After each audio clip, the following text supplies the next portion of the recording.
But what makes this holy anointed oil is its mixture. But so often in the church, we want to focus on just us. We want to say, look at the flavor of worship I have. Look at the fragrance. Look at how great my preacher preaches the word. As if every other preacher in town is not trying his best to be faithful. Our worship is electric. Yours is boring. Your worship is sinful because you're jumping up and down, you're lifting your hands, you need to be respectful. We get so caught up on the tertiary things of doctrine that we're so focused on our own spice, our own flavor. But Jesus, or God in Exodus chapter 30 says, what's going to make it holy and anointed oil is when you gather all of these spices, you mix it in the olive oil, and then all of a sudden you're going to get something that is defined as holy and anointed. In James, and it says, well, if any of you are sick, anoint them with oil. But here's the reality. There are a lot of great churches in Clarksville. Hilldale is a fantastic church. Michael McDaniel is an awesome student pastor. Irvin Waswa is one of my best friends. He is an incredible man of God, lead pastor. Living Hope, Blake Allen is both mine and Allen's. He was our spiritual mentor for a very long time. LifePoint, Pastor Mike has preached here many times. The Bridge, Jesse just had a baby. I love this man to death. I'm grateful for his ministry. Real Life Church, Clay got to help me design the booklet for D now, and he is an absolute incredible man of God that loves Jesus. And know what? Every single one of these people have in common, no one's perfect. But everyone is trying to serve King Jesus to the best of their ability. And how dare us get so caught up on our unique single flavor that we stop forgetting how good and how pleasant it is to dwell in unity with brethren. Because the reality is, in a church culture where everyone in the world wants to take their sign and hold it as high as they possibly can to say, I go to Real Life Fort Campbell, and I'm proud of it. I'm going to the grave with that one. Can you imagine what would happen in the church today is if instead of holding up their brand, identifying with their brand, if they would turn their sign around, turn all your signs around. If they would turn all their signs around, what you're going to see is nothing's in order. Nothing's in order. You would expect to turn around and have a message, but guess what? That's not how it works because unity requires what? All of us. Not to sit around on our butts. Not to be virtually connected and united with people. Unity requires us to get up out of our seats to go and dwell with brethren. And you can't dwell with brethren from a mile away. If you want to dwell with brethren, you got to walk down. You got to be willing to pick them up. Say, come along with me. You're coming along with me. Dwelling with brethren is weird at first, but eventually it becomes a movement. And eventually it becomes contagious to where the entire back row, get up back row, follow me. Eventually it becomes so contagious that you become a man. Then you become men. Then you start having a ministry. Then it becomes an absolute movement where the entire middle section wants to follow. And when you start giving your life to Jesus, when you remember how good and how pleasant it is to dwell with brethren, everything will change. And here's the good news. Here's the good news. Just Eric, come with me. Everyone to your feet. Come to the front with me. Eric, you come on up. Everyone to the front. Here's the reality. In order to get the message, in order to get the purpose of church, listen to me. In order to understand the purpose of church, it requires churches to work together. It requires someone to stand up and say, I don't care what church you go to, I'm going to be different. So he goes and he finds and he starts reordering. Stand up.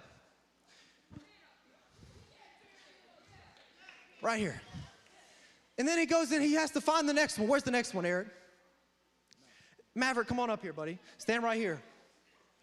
And then Eric finds the next one, and you see what happens is when the churches start coming together, the churches start being united because it is good and it is pleasant for brethren to dwell in unity. We forget all about the message on the front saying, I go to Mosaic Church, I go to Real Life Church, I go to LifePoint Church. And it suddenly becomes much more simple. Because can I give you an honest truth? I love Mosaic Church, but there's no healing in the name of Mosaic. There is actually no freedom in the name of Mosaic. You know what the plan and purpose for every church on this stage is? To show you this. The name above all names. The name that says, fear not, for I have redeemed you. I have called you by your name. You, son and daughter, are mine. And that though you pass through the waters, I will be with you. Through the rivers, they won't overflow you. And that even when you walk through the fiery furnace, you will not be burned. Because he says, I am the Lord your God, the Holy One of Israel, your Savior. And when the church cares less about this, less about what we did on Saturday in our service projects, less about counting metrics of how many salvations and baptisms we had, as if it's a competition between the churches to see who's the most holy, who had the best weekend.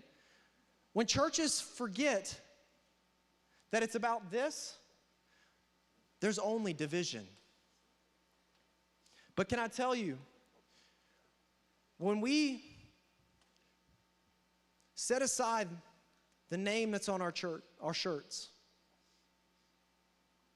and we focus on this name, everything changes. All of a sudden, your school doesn't look like a minefield. It looks like a mission field. Because there's 185 of you in this room right now. And if 185 stepped into a school tomorrow of 1,200, you're going to feel outnumbered. But there's 185 over at LifePoint right now. There's probably 100 at Real Life Sango. There's 100 at Living Hope. And when you start adding them up, all of a sudden you're going to get under a roof with 700 people, all united under one name. And then your schools will stop looking like a minefield and start looking like a mission field. You'll stop being ashamed of the gospel of Jesus Christ, and you're start going to stand up on your feet. You're going to walk to the front of your schools, and you're going to say, for I am not ashamed of the gospel of Jesus Christ, for it is the power of God to salvation for all who believe. For all who believe.